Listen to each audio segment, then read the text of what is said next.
551.4, we want to talk about different systems, and there's probably I probably need another number there. 551.4. Oh, yeah, it's part 4 in the National Electric Code, and it starts out 551.40.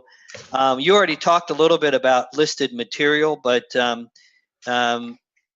I think what you're in 551.40, letter B, it says materials and equipment.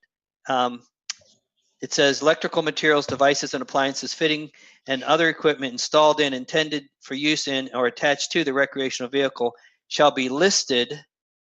All products shall be used only in the manner in which they have been tested and found suitable for the intended use. Could you just say a little bit more about that? On the combination of electrical, well, GFCI you're talking about? No, I'm talking about the one above that, B, where it says material and equipment, that it has to be listed and it has to be installed in a manner which they have been tested and found suitable. So I think what it's saying is when we use, let's just say a light fixture, for instance, it has to be listed. And you mentioned Underwriter's Laboratory. That's the main one. I think there might be some other, laboratories out there that do listed material. Yeah, the widely accepted is the UL label. And it has to be listed. But it also needs to be installed in a manner in which they have been tested and found suitable. Yes. So that's another thing that, if you don't mind explaining what that means. Well, that has to do again with with chapters 1 through 4 in the National Electrical Code, because there's installation standards and it tells you how to install. It doesn't tell you how, but it shows you what they require in order for it to be properly installed. So you can't use an Underwriter's Laboratory listed piece of equipment in a way other than it was originally designed and tested for. Yeah, you violate the UL listing, and what that means is if you had a fire, and especially if there was an injury or death, that you would be responsible for that. And insurance companies will not cover for items that are not UL listed. They'll look at the device and see what faulted it, and there could be a various amount of reasons that's beyond your control. But if you violated the UL listing and you installed it and there was damage to it, well, then you're held accountable for that, and the insurance company would not cover. Okay. All right. That makes sense. Yeah. Yeah. No, that's scary, actually. Especially that's why we say the National Electrical Code is installing methods. It doesn't teach you theory. And if you do not know about electricity, you should make sure that you have someone that does and is qualified to be able to help you install. But it's not about the conductor that you use. It's about what goes on inside of that conductor and how energy is transferred from one originating point to another. Okay. All right. Good point. All right. Well, I wrote down outlet spacing. We want to talk a little bit about outlet spacing. And that's in there on 551.41. 551.41, receptacle outlets required. And the first, it talks about spacing of these outlets. Can you give us a little bit of insight on, it says here that a 2-foot wall has to have an outlet in it. What does it mean by that? Yes. Well, here's what they're looking at. If you have a 2-foot wall, most likely the owner of that tiny home would put a toaster or some kind of appliance, a can opener or something on that counter to be used. If there was not a receptacle there, well, then they would run extension cords. So they're trying to get people not to run extension cords because they're only used for portable use and not for permanent use. And that's what causes a large amount of fires, is someone running an extension cord for permanent installation and not for portable. So they require that we install an outlet on the wall So they have a device that's UL listed and properly installed so they can safely plug in that appliance and use it without any possibility of a safety issue or fire. All right. What if it's a 2-foot wall without a counter? It's just there's a door here and there's a door to the left and to the right, and there's a 2-foot wall right there. Do you need an outlet in there? No, you do not need an outlet, but they go by distance too. So it's kind of like in homes, we have to have one. All appliances, if you look on the appliance, if you look on a countertop, it's 2 foot long, like a toaster or a can opener. But if you look at a lamp, a table lamp, it's 6 foot long. So the code uses those for reference points, and that's why the manufacturers make those cords that length. So the code says, okay, for a wall distance, you need 12 foot. That means any 6 foot cord could plug into one receptacle, but the next receptacle has to be within that 12 foot.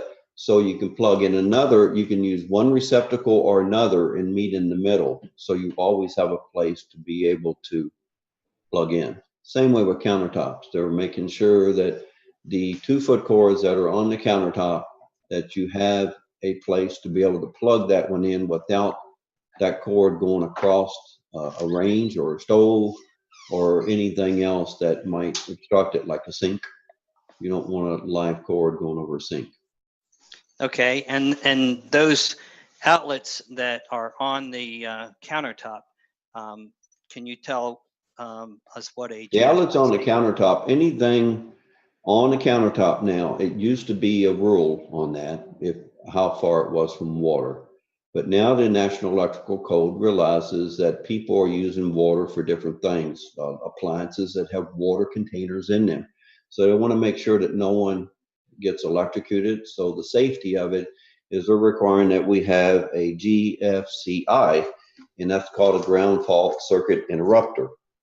And in the very beginning of the code, in the definitions, a ground fault circuit interrupter is a device intended for the protection of the personnel that functions to de-energize a circuit or a portion thereof within an established period of time when the current to ground exceeds the established for Class A devices. So bottom line, common sense says they want to make sure that you do not get electrocuted by any water that may be there by your cord laying in the water. So the device is rated for a short period of times, anything that exceeds 5 milliamps, which is a very small amount of current, that it trips that device and you have to reset it. If it continues to trip that device, that means you have whatever's plugged into that needs to be looked at because something is wrong with it or replaced. But with that being said, the 5 milliamps, what that's all about is that is the amount of current at a voltage of 50 volts or higher that could cause fibrillation in the heart. And that's how they came up. In a heart attack situation, Mhm. and death could occur if you weren't immediately attended to.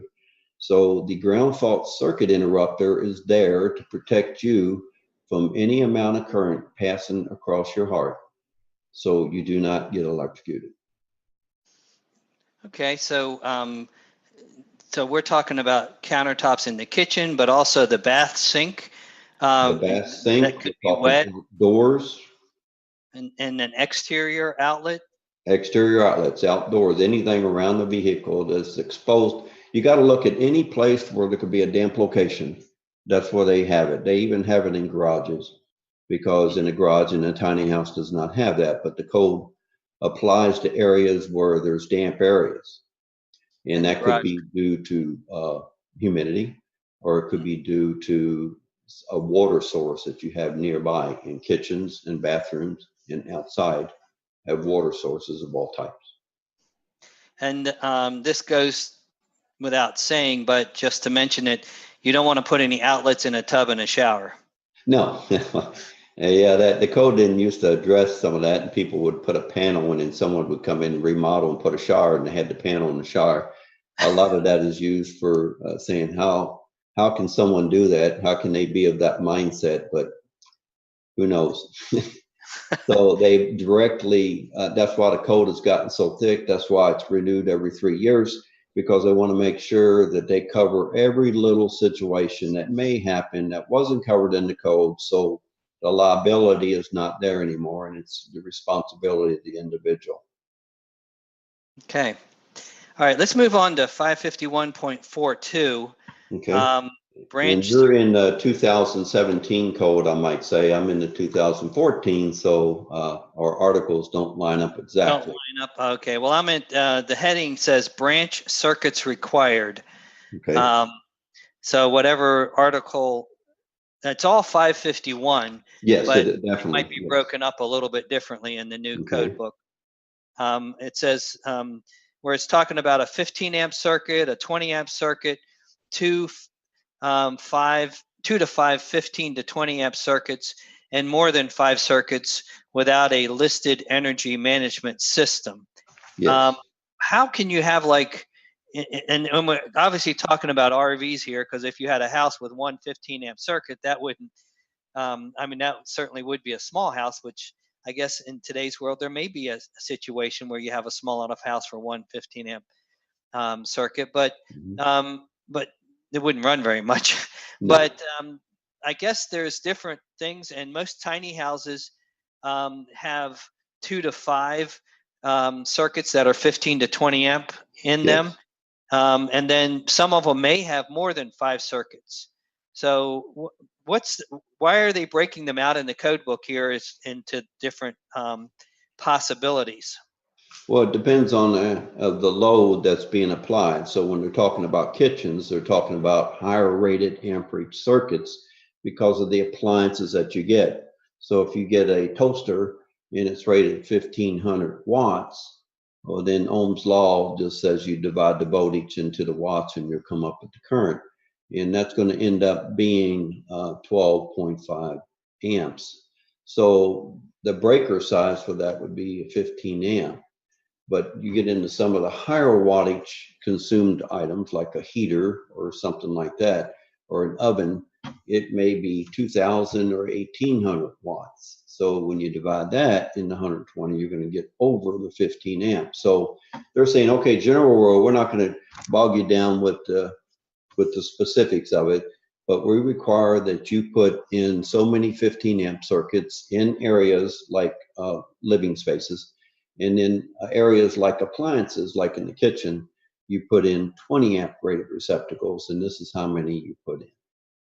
So they're Okay. trying to break it down into a simple rule to where you can install it safely and you have the amount that you need so you do not have breakers prematurely trip.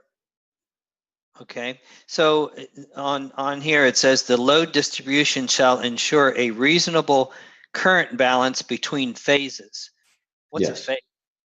What they're doing there is when you have a 120 volt circuit, everything is on one ungrounded conductor, what we call a hot wire. And then the 240 volt circuits, you actually have two conductors that are energized. There's 120 volt to ground on one leg, and there's 120 volt to ground on the next leg. But both of them across each other is 240 volts. The advantage of that is instead of having a 30 amp 120 volt system, if you have a 240 volt 30 amp system, you actually have 60 amps 120 volt. So you have more power to be used. You can plug more appliances in. You have more energy. So with that being said, they're trying to get it to where if you have a 50 amp system, this is what they require in a 240 volt. If it's a 120 volt 30 amp system, this is what they require. So you do not overload the system. People that occupy tiny homes may not be familiar with electricity.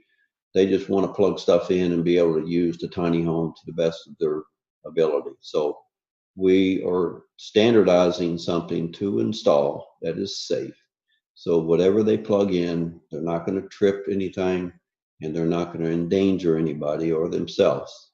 And it's a safe installation, doesn't cause fires.